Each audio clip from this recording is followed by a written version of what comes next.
योगी चैतन्य जी, आकाश। प्रणाम महर्षि। महर्षि, कई साधकों को देखते हैं कि साधना की निरंतरता नहीं बन पाती। क्या ये संस्कार से है या मन की चाल है? मन की चाल।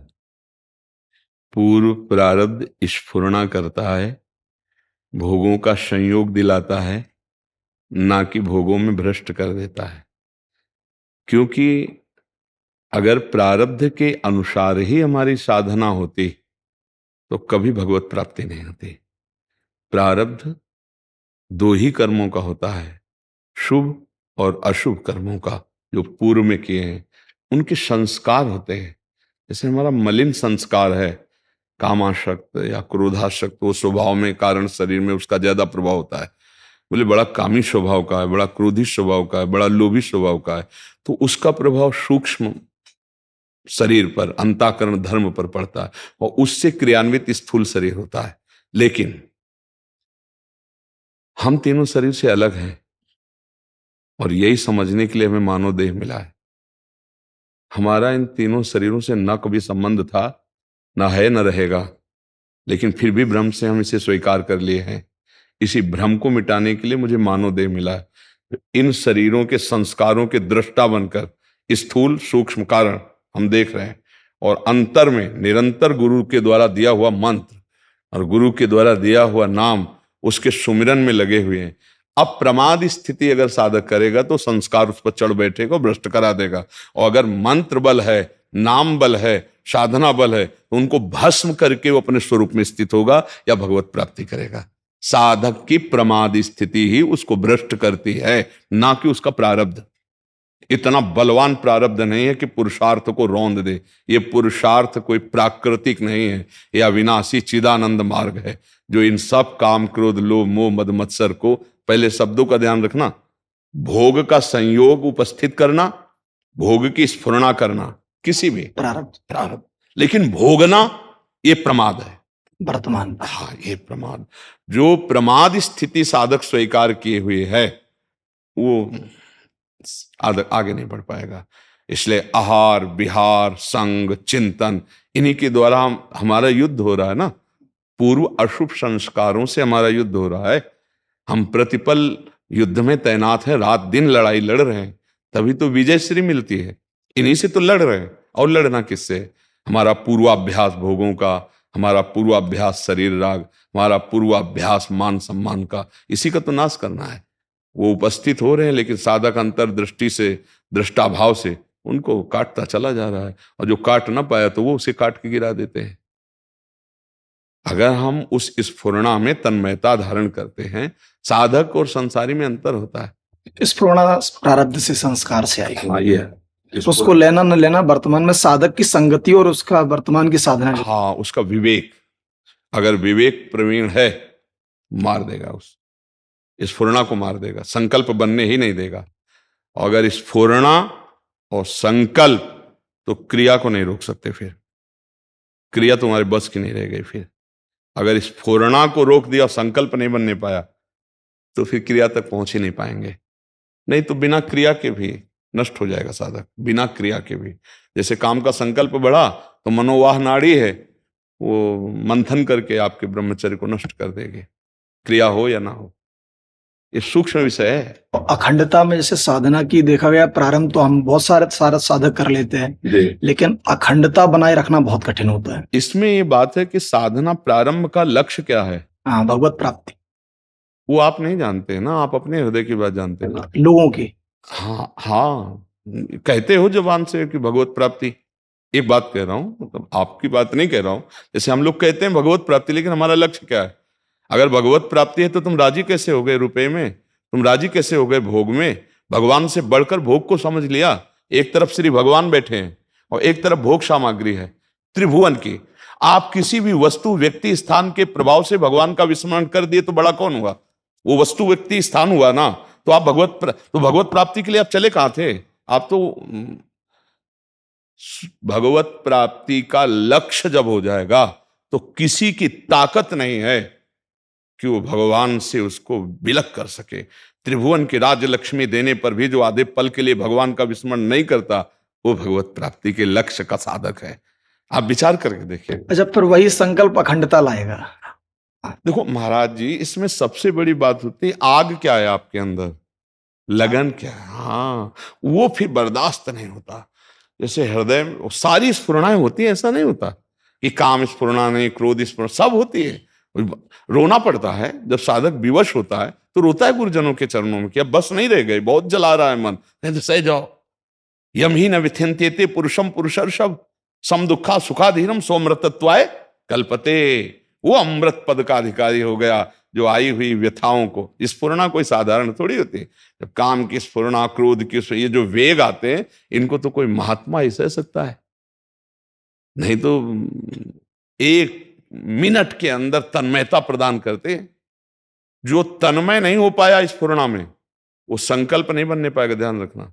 जहां अपनी मांग मान ली, जैसे मन कह रहा है, वो नेत्रेंद्री के साथ हुआ तो वो रूप देखना चाहता है। अब उस समय आप विवेकवान हैं, आप समझ रहे हैं कि मन नेत्रेंद्री के साथ होकर रूप देखना चाहता है, मेरा विषय नहीं है, तो आप लड़ सकते हैं, आप उसे अनुमति नहीं देंगे। और जब ये हुआ कि मैं रूप देखना चाहता हूं, मन खत्म, तन्मय कर लिया, अब आप फंस गए।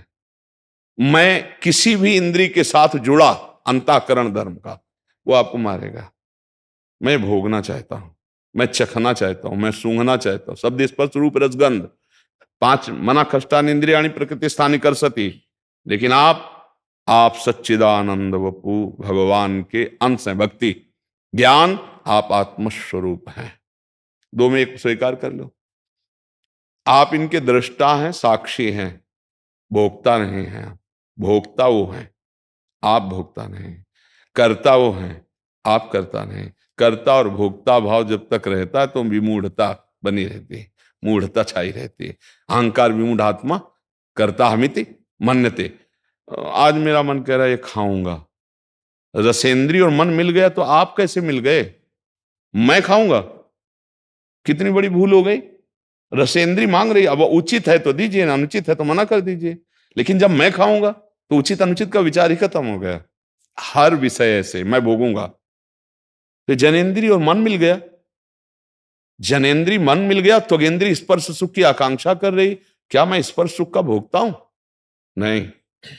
अब बचा जा से, पर ये ज्ञान बघारना सरल है, समझ। उस समय ये ज्ञान उस समय स्थिति रहला, यही गुरु कृपा, यही भगवत कृपा, यही अभ्यास। ऐसा नहीं कि अभ्यास में अभ्यास योग युक्त चेतसा नाम निगामना, श्री भगवान कह रहे हैं ऐसा अभ्यास किया जाए। वो अभ्यास से अपर लक्ष्य दृढ़ हो जाए, हमारा लक्ष्य हो जाए भगवत प्राप्ति। हम लोग कहते हैं भगवत प्राप्ति का लक्ष्य भाव, लेकिन हृदय में होता नहीं, महत्व किसी और का चला जाता। हाँ, महत्व यदि भगवत प्राप्ति को, तो बर्दाश्त ही नहीं होगा। कोई सुख सुविधा बर्दाश्त नहीं होगी, चिड़ मचेगी, चिड़ मचेगी। मतलब एक साधक का स्वभाव एक जिद्दी स्वभाव होता है, एक वीर स्वभाव होता है, एक बहादुर स्वभाव होता है। वो लड़ना पसंद करता है, वो कायरता से परास्त होना पसंद नहीं करता। 100 बार घुटने टेक देगा तो भी खड़ा होगा कि नहीं, तुझे मारूंगा, तू हमें कब तक मारेगा, मैं अविनाशी हूं, कब तक तू मारेगा देखता हूं। नहीं, इस बार फंसा लिया, अब नहीं फंसा पाएगा, फिर चूक हो गई, अच्छा तो फिर कहां से चूक हुई, वो हर बात को देखता है। हमें लग रहा आज तक कि अगर गुरुजनों की वाणी के अनुसार चला जाए तो कभी फंसा हो ही नहीं सकता। शास्त्र सम्मत वर्ताव हो तो कभी फंसा हो ही नहीं सकता। हम जब शास्त्र सम्मत वर्ताव से चूक जाते हैं, वहीं हम मारे जाते हैं। कहीं ना कहीं संकल्प बन जाता हो। हाँ, महत्व बुद्धि, हाँ, हर इंद्री के भोग का एक अपना आकर्षण है, और उसको मैं भोगता हूं ऐसा मानना, ये अज्ञान हमें भ्रष्ट करता है। बस आज मैंने बहुत सुंदर पाया, बना भोगता, तो मर अगली बार तुझे और इंद्री फंसाएगी, दूसरी फंसाएगी, तीसरी फंसा। तो साधक ये समझ ही नहीं पाता कि सच्चिदानंद सुख क्या है। वो इसी सुख को, तभी तो महापुरुषों के संग से ही हमारी साधना प्रारंभ होती है, बचती है और परिपक्व होती है। अगर महापुरुषों का संग ना हो तो बाजार बहुत बढ़िया है, फ्री है सब। यहाँ जिस कोटि का साधक होता उस कोटि का फ्री भोग उसके सामने रखा जाता है, उस कोटि की संपत्ति वैभव उसके सामने आती। बोलो प्रभु को, लगो इसमें। अगर साधक का महत्व प्रभु से ज्यादा किसी भोग का है तो विश्राम मान लेगा कि चलो प्रारब्ध भोग है, भगवान की यही इच्छा है। और वो उन भोगों में और समझ नहीं पाया। भगवान की इच्छा करके हम अच्छे साधकों की बात कर रहे हैं कि भाई प्रयास तो बहुत किया पर प्रारब्ध प्रबल है और भगवान की इच्छा है तो भोग लेते हैं, बस मारा गया। यही लड़ाई में मारा गया। भगवान की इच्छा अभी आप जाने ही नहीं। भगवान की इच्छा अगर भोग होती तो सरकार स्वयं आदेश कर रहे हैं, मात्रा स्पर्शास्तु कौन्ते शीतोष्ण सुख दुखदा आगमा पाइनो अनित्यास तास्ति तिक्षस्व भारत। भगवान आदेश कर रहे हैं, ये ज्ञानियों का नित्य बैरी, इस काम को तुम मार, ये महापापी महाभोक्ता कभी तृप्त ना होने वाला मार अर्जुन। तो भगवान इच्छा करेंगे कि तुम भोग लो, वो कह रहे मार। यही बात साधक जा चूक कर देता है, शास्त्र विरुद्ध बात आई अंदर, मारा जाता है। जहां कहा गया यहां संग ना करो, वहां संग करोगे मारे जाओगे। अब ये आपने कहा महापुरुषों का संग, तो इसमें जैसे कई साधक होते हैं महापुरुषों का संग नहीं मिल पा रहा है, तो उन्हें एकांत में रहना चाहिए, अकेले फिर रहना चाहिए? नए साधक को एकांत सेवन नहीं करना चाहिए। नए साधक को महापुरुष नहीं मिले हैं भी तो एकांत में नहीं रहना चाहिए। हाँ, महापुरुषों के वचन, जैसे आप गीता पृष्ठ से पूज्य भाई जी महाराज, पूज्य राधा बाबा, पूज्य श्री जयदयाल गोविंदका जी, पूज्य श्री स्वामी राम सुखदास जी महाराज, ये ऐसे महापुरुष हैं जिनके एक वचन में आज तक कभी संशय नहीं हुआ। एक वचन में कभी ऐसा नहीं लगा कि पूज्य भाई जी ने ऐसा क्यों लिख दिया, एक वचन में नहीं लगा।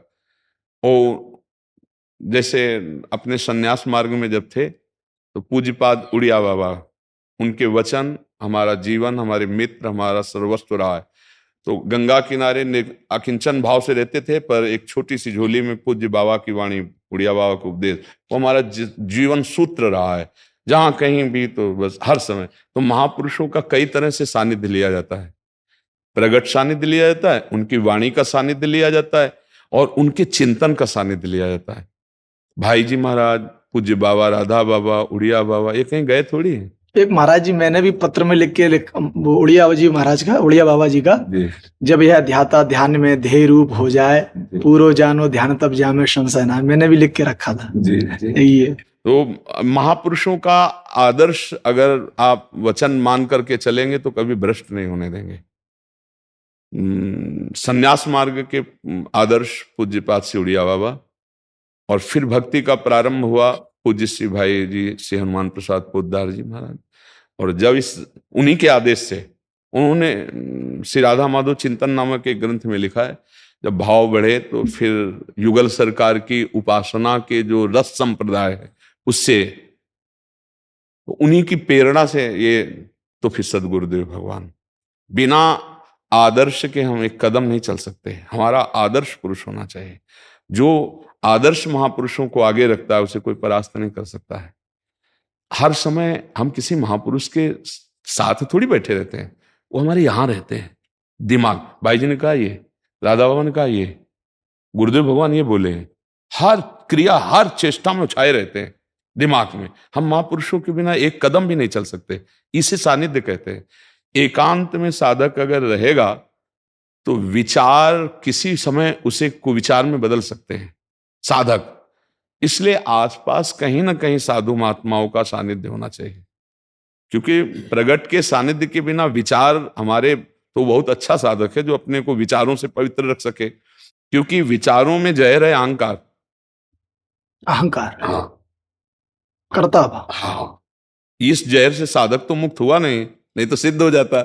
तो इसके लिए महापुरुषों का बहुत सानिध्य है।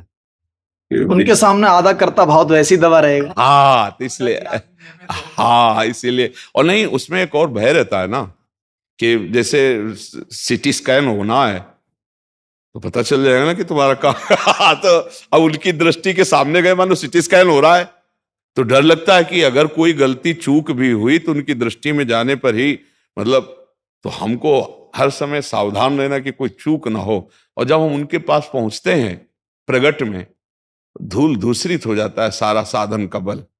क्या इनकी साधना के आगे हमारी क्या है, और प्रेरणा भी मिलती है बहुत। हाँ, तो वहां जाते तिनकी संगति रहत जाति कुल मद सब नंसई। उनकी संगति मात से सारे अहंकार की धज्जियां उड़ जाती हैं। उनका प्रभाव ऐसा होता है। तो जो हम विचारों से बचना चाहते हैं, अपने पक्ष को बचा सकते हैं, उसी में जहर भरा हुआ है। विचारों में अहंकार जहर है।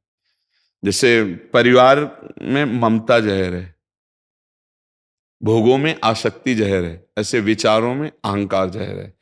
अगर ये जहर हट जाए तो विचार हमें बचा सकता है, लेकिन अहंकार है, कर्तृत्व अभिमान है, मैं ऐसा साधक, मैं ऐसा, बहुत बुरी तरह गिरता है साधक, बहुत बुरी तरह गिरता है। क्यों? क्योंकि वो अपने में गुण का आरोप करके दूसरों में दोष देखने लगता है। ये साधक, ये तो ऐसे, बहुत बुरी तरह गिरता है। भगवान बचाए परदोष दर्शन से। पर दोष दर्शन और कथन चौपट कर देता साधना को। और ये विचार में अहम होने के कारण अब किसी को खीर पाते देख के कहे रसेंद्री का केवल दुलार कर रहा है, ए द्रव्य लेकर के क्या कर, मतलब अब ये जो शुरू हुआ विचारों में अहंकार, ये विष मार देगा उसे। इसमें मैं आ गया। हाँ। एक महाराज जी हमारा स्वयं का अनुभव है। पहले तो कई वर्ष हो गए अभी तो जब मैं था तब हरि नहीं लगता था, पहले समझ में आ गया लेकिन आया नहीं था। अब जाके थोड़ा थोड़ा समझ में आया है कि मरे बिना मुक्ति नहीं मिलेगी। हाँ, कई बार कहा जीवित मरिए भवजल तरिए, मरना पड़ेगा। इसमें जो मरने का मतलब है उसका तात्पर्य इच्छा रहित हो जाता है। हाँ, कोई इच्छा हमारे मन में न रह जाए। और ये तभी होती है निज सुख बिन मन होए की थीरा। जब तक भगवदानंद स्फुरित नहीं होगा तो मन को आप समझा के नहीं रोक पाएंगे। तो इसीलिए राधा राधा राधा, हम अपनी बात कहते हैं, हमारा राधा राधा राधा राधा राधा राधा, राधा नाम सुधार समरसे तुम जिह्वास्त में विह्वला। हर समय नाम का चिंतन चल रहा है और नाम बल से कोई असत आचरण ना हो। बस स्थिति कहीं आनी नहीं महाराज, कुछ उपजना नहीं है। आप बताइए, कुछ उपजना नहीं, सब माल रखा हुआ है। बस चाबी लगा लीजिए, खोल लीजिए, आप धनी हो गए। वही चाबी गुरु जी देते हैं, गुरु वही चाबी देते हैं। अगर गुरु मंत्र, गुरु नाम, आप सच्ची मानना, चाहे जितना पढ़ा लिखा ज्ञान हो, माया के आक्रमण के आगे उसका प्रयोग नहीं होता। दूसरों को सुनाने का होता है, लेकिन जब आक्रमण होता है, भोग सानिध्य, तब उस ज्ञान का प्रयोग नहीं होता। समझ रहे? और जो कृपा पात्र भजनानंदी है, तो वो उपदेश भले न दे पावे, लेकिन अवसर पर ज्ञान काम करेगा, अवसर पर ज्ञान। इसीलिए गोस्वामी जी कहते, बारी मथे घृत होय बरु, सिकताते बरु तेल, बिनु हरि भजन न भवतरिय, यह सिद्धांत अपे। भजन राधा राधा राधा, कृष्ण कृष्ण कृष्ण राम, जो भी नाम भगवत प्रिय, खूब नाम जप करे, चाहे जिस मार्ग का पथिक हो। जैसे मनुष्य संन्यास है, प्रणव, ओंकार में वृत्ति कर ले, तो ओम भी तो भगवान का ही स्वरूप है, भगवान का ही स्वरूप है प्रणव। भगवान के निराकार साकार सब स्वरूप हैं। अगर निराकार उपासना में तो प्रणव जैसे, जब तो प्रणव में तन्मयता हो जाए, तो प्रणव त्रिगुणातीत है, तो त्रिगुणातीत ये तीनों शरीरों से ऊपर आपको उठाने की शक्ति दे देगा। अब तभी आप त्रिगुणातीत हैं, पर छूटत कठिनाई प्रणव। जैसे प्रेम, तो प्रेम मूल यह नाम है, प्रेमी रसिक जपत यह नाम, प्रेम मगन निज बन विश्राम, हर समय प्रेम, राधा राधा राधा राधा। अब जैसे प्रणव है, जपो तो निर्विकारता और कठोरता हृदय में आएगी, और राधा राधा राधा तो निर्विकारता और सरसता हृदय में आएगी। अंतर होता है, हर नाम का अपना प्रभाव होता है। रोना आएगा, प्रणव में कभी रोना नहीं आ सकता, क्योंकि रहे प्रणव में रोना नहीं, किसी भी परिस्थिति में नहीं। दैन्य तो छू नहीं जाता, विनय तो है ही नहीं, करुणा तो स्पर्श ही नहीं करे, क्योंकि उसी से आए मार्ग में। हमें किसी के बनारस में प्रणव चलता था वो तो उपासना ही थी ला, भगवा वस्त्र में थे, नैष्ठिक ब्रह्मचर्य के बाद महावाक्य के बाद सन्यास, तो कहीं सवाल ही नहीं था। हमारे जीवन का परिवर्तन काशी से, रास से हुआ है। रास पूज्य भाई जी से हनुमान प्रसाद पोद्दार जी का उत्सव था, तो वहाँ अंध विश्वविद्यालय है काशी में, वाराणसी में, तो वहाँ 1 महीने श्री राम शर्मा जी ने चैतन्य लीला और रास लीला की थी। पधार गए श्री राम शर्मा, तो उस समय तुलसी घाट में बैठे हुए थे, पद्मासन लगाए हुए, तो एक संत भगवान आए, बोले चलो रास हो रही है। तो उनका हमारी रुचि नहीं। बोले कभी देखा? हमका कभी नहीं देखा।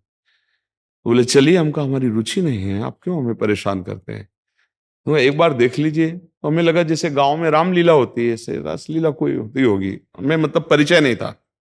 तो उन्होंने कहा कि एक बार चलिए।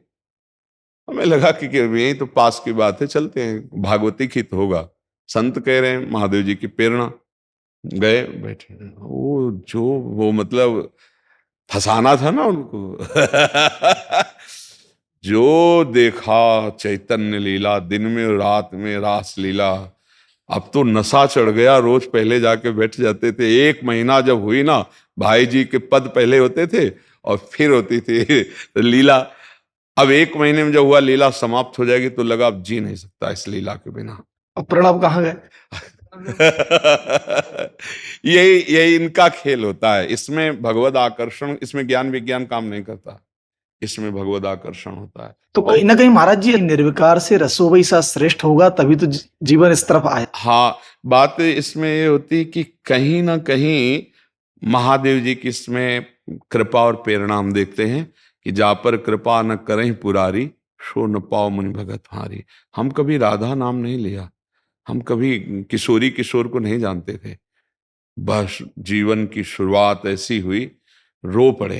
पहली बार हम काशी में रोए थे श्री राम शर्मा के आगे कि मुझे रख लो, जो आप कहोगे सेवा करेंगे, बस जहां जहां रास हो मुझे देखने का। उनको बाबा तू एक बार वृंदावन आ जा, बिहारी जी कभी छोड़ेंगे नहीं। तो बस बिहारी जी पकड़ लिए, अब वही पकड़े हुए हैं, बस यही है। हमें ये लगता है कि या तो स्वयं विवेक के द्वारा निर्णय कर ले, नहीं तो ऐसे हो जाए। अगर ऐसे हो जाए तो फिर हरि चलाने लगते हैं। हाँ, और जब हरि चलाते हैं तो ऐसे चलाते हैं माँ की तरह। जैसे माँ अपने बच्चे को चलाना सिखाती ना, तो ऐसे चलाती है। वो पास ही पास चलती कि गिरेगा तो मेरी बाहों में गिरेगा, क्योंकि लड़खड़ा सकता है, बच्चा है ना। तो करो सदा तिनके रखवारी, जिम बालक राखे मातारी। तो योग और प्रेम योग बहुत अंतर हो गया। जो जैसे उसमें अष्टांग योग ज्ञान के लिए बहुत सपोर्ट करता है, इसलिए अष्टांग योग भी था और सांख्य योग तो था ही। लेकिन जब इस प्रेम मार्ग का किनका महापुरुषों की कृपा से, तो ये ऐसा ही है। दीयमानम न गृहणंत बिना मत सेवनम जना, मोक्ष आदि सुख भी हे और लघु लगने लगते हैं जब इनकी प्रेम माधुरी राधा माधव की प्रिया प्रीतम की स्पर्श करती है। तो फिर लगता है कि जैसे मधुसूदन सरस्वती जी बोल उठे, कृष्णात् परम किमपि तत्व महम न जाने, ऐसा। फिर राधा तत्व, कृष्ण तत्व का तो चमत्कार देखा ही है, पर राधा तत्व वेणु करान्य पतिता स्खलितम शिखंडम भ्रष्टम च पीत वसनम ब्रजराज सुनो यस्याह कटाक्ष सर्पात विमूर्छितस्य ताम राधिकाम परिचरामि कदा रसेन। बोले लालजू की, श्री कृष्ण चंद्रजू की बंसी गिर गई, पीतांबर खिसक गया, मोर मुकुट भी गिर गया, हुआ क्या? बोले यस्याह कटाक्ष सर्पात विमूर्छितस्य, पर ब्रह्म परमात्म तत्व कोटि कोटि कामों को अपनी मुस्कुराहट से मूर्छित कर देने वाले श्री कृष्ण को प्रेम मूर्छा गई। बोले क्या हुआ? बोले किशोरी जी ने मुस्कुरा कर तिरछी चितवन से देख लिया। यस्या कटाक्ष सर्पाति विमूर्छितस्य। अच्छा, ये हमारी बात नहीं, कट्टर सन्यासी राधा बाबा, कट्टर सन्यासी। कट्टर शब्द का मतलब कि कहीं भी शास्त्र के जरा भी एक मात्रा का भी उल्लंघन न करने वाले ऐसे महापुरुष। एक जब पूज्य श्री जयदयाल जी महाराज के संग, तो जब श्री कृष्ण की बात आती तो बाबा उदास हो जाते और कहते कि मेरी रुचि नहीं। तो बोले एक बार भाई जी से मिल लो, हनुमान प्रसाद पोद्दार जी। मैंने मुझे किसी से नहीं मिलना, बहुत ऐसा स्वभाव बाबा का। पर संयोगवशात एक बार जब गीता प्रेस के दर्शन के लिए आए तो पता चला कि भाई जी, बस इतना स्पर्श किया था भाई जी ने। वो ऐसे दाता हैं कि पैर छू के देते। ऐसे दाता ले दिखाई दिए, पैर छुआ के देने वाले तो दिखाई दिए, लेकिन पैर छू के देने वाले नहीं। पैर छू के चरण स्पर्श के राधा बाबा के, क्योंकि आश्रम वेश से, गृहस्थ वेश में, संन्यास वेश में, आखिरी जीवन बाबा का राधा ही राधा राधा राधा राधा राधा, ये है कुछ। कभी कभी ऐसे दिग्गजों को जो, तो उनको अपने रस में निमग्न कर देते हैं प्रभु, इसमें किसी का ज्ञान बल काम नहीं करता।